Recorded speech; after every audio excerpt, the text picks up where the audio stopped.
Hi, and welcome back to our fifth episode of Gina's Gems, where you get to meet the team behind the scenes. Today, I have the pleasure of speaking with Jen Skeeters.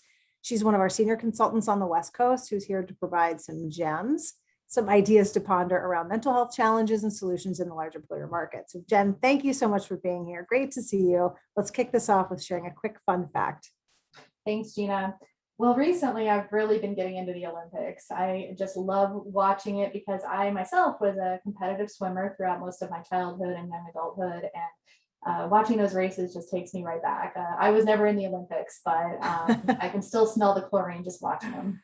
That's awesome. I did not know that about you. And speaking of the Olympics, what a perfect segue to our conversation today is the world witnessed the bravery of Simone Biles last week, putting her mental health above all else. So let's talk about mental health, Jen. It's an area of personal interest for me as a yoga and meditation teacher. And I'm really interested in hearing your perspective on mental health as it relates to employees taking disability leave. So can you share some insights from working with your current clients?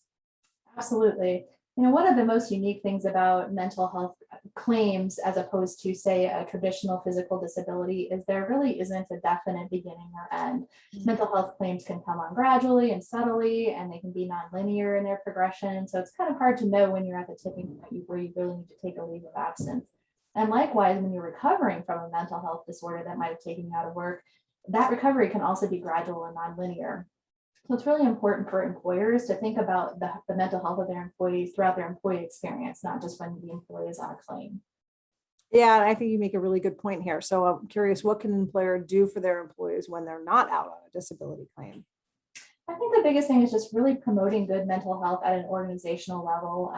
There are tactical things you can do, certainly, by promoting and providing mental health days. You can give on-site and online mental health resource access to your employees. You can make sure you have a good employee advocacy program. But beyond that, it's really important to kind of walk the talk. So you can say that you promote good mental health, but unless you're really role modeling that, it may fall flat. So it would be good for employers to ask themselves, are leaders role modeling good mental health behavior themselves? Are they held accountable to the mental health of their employees? Are we offering good health insurance that actually allows people to get the mental health support they need? And are we measuring the ways that we might be able to contribute to someone's mental health? For example, employee burnout or work-related stress. Are you mitigating those and finding ways to prevent people from burning out and potentially having to go on claim yourself? So Jen, before I let you go, is there a nugget that you want to share about any work that you've done recently in the mental health space for one of your clients?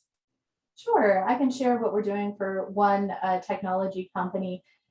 While it's important to promote a good mental health culture to try to prevent people from needing to take leave of absence for mental health, it's equally important to support employees when they return from a leave of absence. This can be a really stressful time in someone's life. They've been out of work, they've been out of touch. And because of that, we see a pretty high relapse rate of mental health claims when someone returns.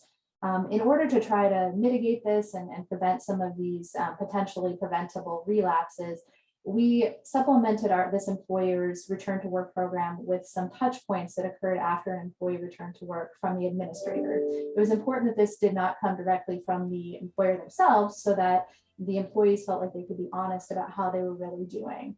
And in doing so, we were able to collect some great information. If an employee was struggling with their manager or struggling with their schedule, then the employer could potentially employ some early intervention tactics to get them in a better supported place than they were prior and avoid that relapse. This also gave them some good data on how to improve their return to work program in the future.